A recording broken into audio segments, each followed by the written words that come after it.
The Kenya Revenue Authority has vowed to challenge the High Court's decision that declared the minimum tax as unconstitutional earlier today. The High Court in Machakos made the ruling citing lack of public participation in the law. Dennis Otieno has more.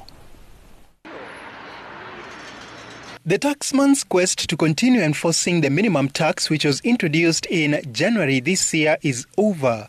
The High Court in Machakos declared Section 12D of the Income Tax Act, the section that introduced minimum tax, unconstitutional for violating Article 201, Section B of the Constitution. In the ruling, Justice George Odunga noted that the minimum tax was unconstitutional for subjecting taxpayer to double taxation and was punitive in nature. Failing to take into consideration circumstances under which taxpayers find themselves in loss-making position, but instead subjecting them to the same law and placing them in the same class as those whose tax loss is not trading loss, thereby treating them as undifferentiated mass, violates their right to dignity.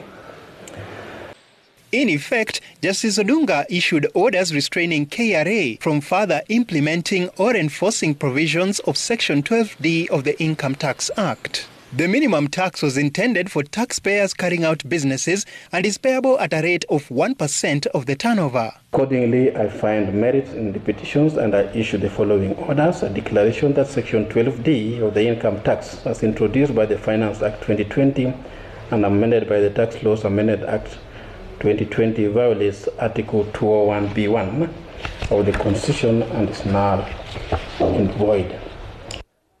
The ruling marks a huge sigh of relief, more so to many businesses struggling to recover following the effects of the COVID-19 pandemic. It's also a win-win situation for organizations that have heavily invested in the country and had what we call tax breaks, big tax breaks that somehow are going to be disregarded when you're coming to compute your taxes. And in return, then now you'd have to pay. People are looking at it as though you're going to be paying taxes even on your investment or on the injection that you have brought into the country. So it's a win situation for such institutions, and we look forward to companies proceeding on with business.